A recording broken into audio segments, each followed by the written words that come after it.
there, Stephanie here from Sewing with Stephanie. Today I'm going to talk to you all about how to do machine embroidery without having an embroidery machine. I embroidered an entire dress, which I've got here, the sleeves, the hem.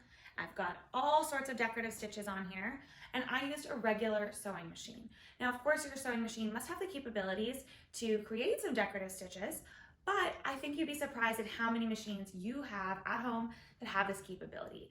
Really using your machine and using these decorative stitches is really going to open up a whole new world of creative sewing for you, and really will help you design pieces that feel unique and different from the things that you find in the stores. So I'm going to show you how I made this dress. I'm going to talk about the stabilizers that I used in different areas of the dress, and I'm going to show you how I use my machine, which is a Husqvarna Viking Epic 980Q, and the variety of stitches that it has, so that you can see what kinds of stitches that to look at for in your own machine, and maybe next time you shop for a machine, you'll look for the one that I have. Before we get started, please click thumbs up to like this video and hit subscribe down below so that other people can find my videos. So let's first take a closer look at this dress. As you can see on this dress, I used a combination of stitches from a traditional satin scallop stitch to eyelet circles. And you can see those are used throughout. Most machines will have these two stitches. I also used an array of just decorative stitches. This one that has kind of a vintage fan feel. This one, which is just a simple dot. I use this one on the sides, which is sort of a star cross. And I think I also have some different examples of that on the hem there. I will show you that underneath on the hem, I used a tearaway stabilizer. So you can see it's right there.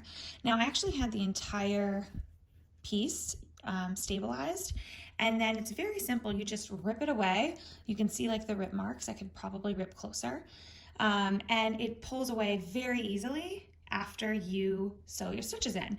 So I'll show you on here how I would just pull this away. And you can see, like, once you get into these smaller bits, it can take a little bit more time. But when you're doing the larger pieces, the whole strip just pulls away. The tearaway stabilizers are really good for areas of your garment that are much more lighter weight. So if you want something like this, which is the flounce of the skirt, and it needs to have a bit more flow and a bit more drape, then a lightweight tearaway stabilizer is the way to go. Using a stabilizer will really help your stitches become more even and tighter. And that's really the look you want. You want it to look as professional as possible. So using a stabilizer is going to really help with that. Now my base fabric is a linen blend. I got it from Joann stores, so it's not very expensive. It's nothing like too fancy or too nice. But you can tell that once you use the stabilizer, which I also picked up at Joann's, it gave the fabric a new kind of thickness and structure, and allowed me to really embroider with my machine very simply. So now I'm going to show you the other type of stabilizer that's used. When I did my sleeve, I used a more traditional mid-weight stabilizer. So for this one, I actually used a spray adhesive. I used this Dritz one that I got from Joann's, and I quickly sprayed it on the piece of stabilizer as well as the fabric, and then just kind of put them together because they're a little bit thicker.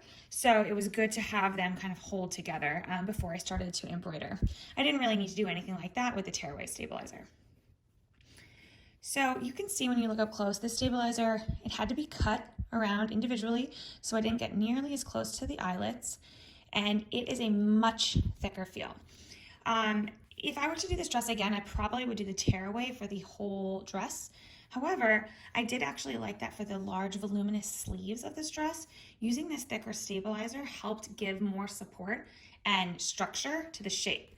I actually think that it almost acted as if it was an interfacing as opposed to just a stabilizer, so it had dual purpose. So it's something to think about when you are embroidering.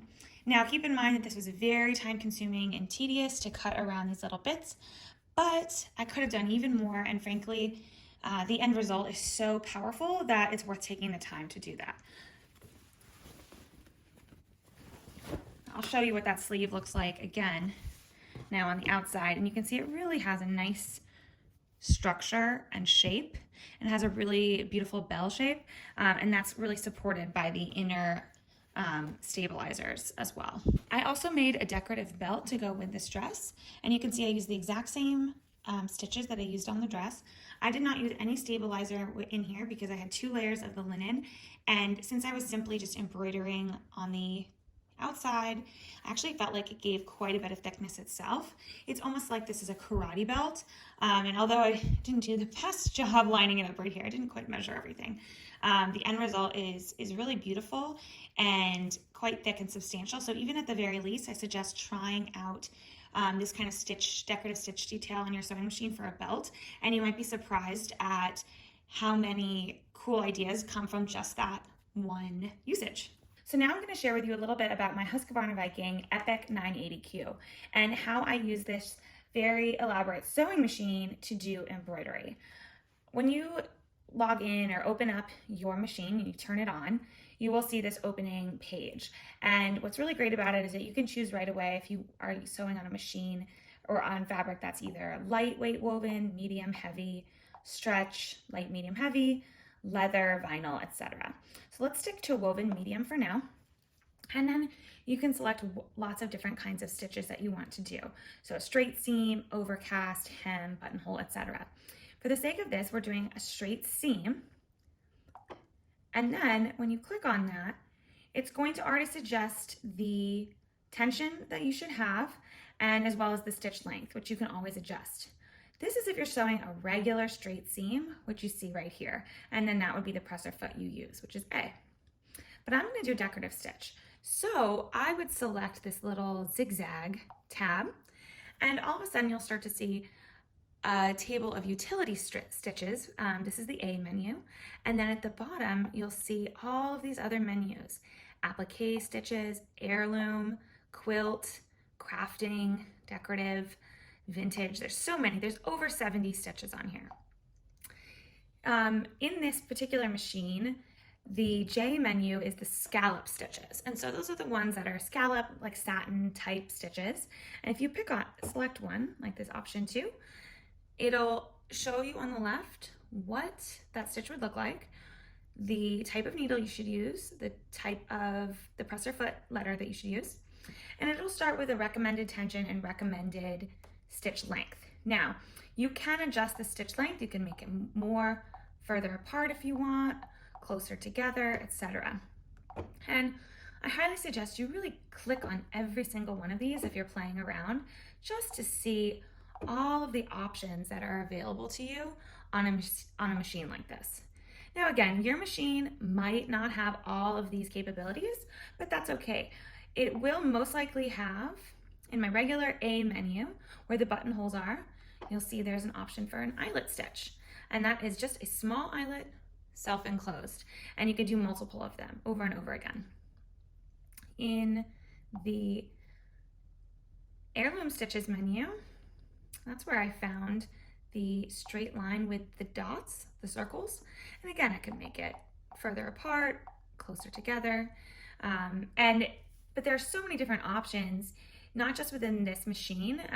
I love Husqvarna Vikings because they do give you so many options, but many mid-tier sewing machines will have decorative stitches for you to play around with and get creative with. Here's a few others, some leaves and flowers. There's hearts.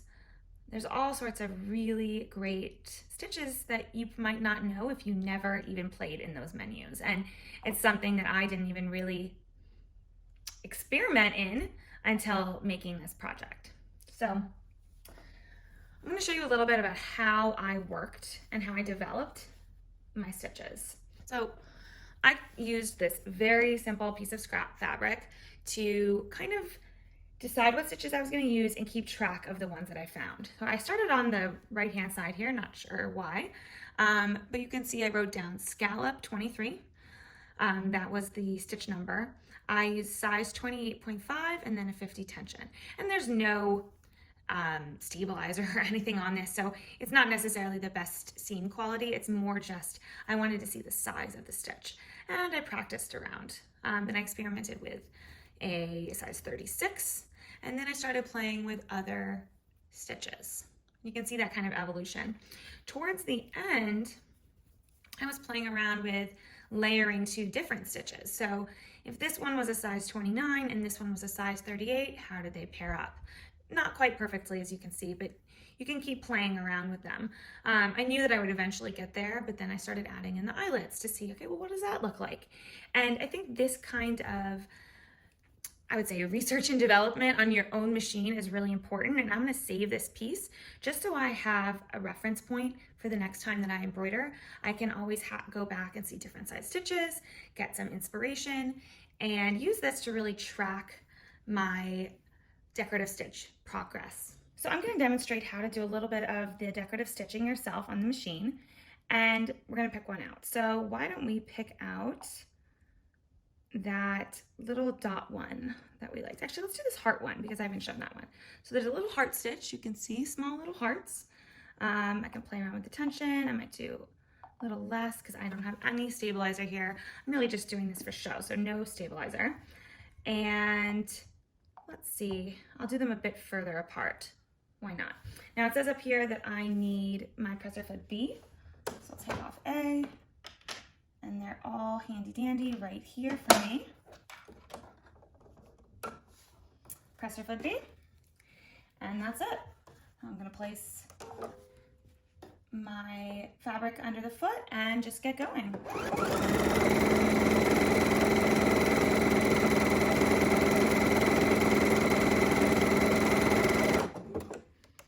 When I'm done, I just lift the presser foot, and you can see I have this adorable row of little heart stitches.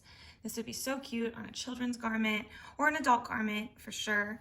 And you can see the back came out perfectly, and that's without a stabilizer at all. So imagine how beautiful it would look with a stabilizer. It's so easy, and really utilizing these stitches takes your outfit, takes your garment to the next level. It makes it look so much more professional and exciting and really unique. And I think people would be really impressed by you using all the capabilities of your machine and not just the straight stitch. And that's it. Thank you so much for watching Sewing with Stephanie today. I really hope that learning these decorative stitches and seeing how you can find these stitches within your own machine, or look for a new sewing machine that has much more sewing and embroidery capabilities, will inspire you to create even more beautiful pieces at home. Please give a thumbs up to this post, like it, make sure you hit subscribe down below, and share this video with other people. Thank you so much, and see you soon.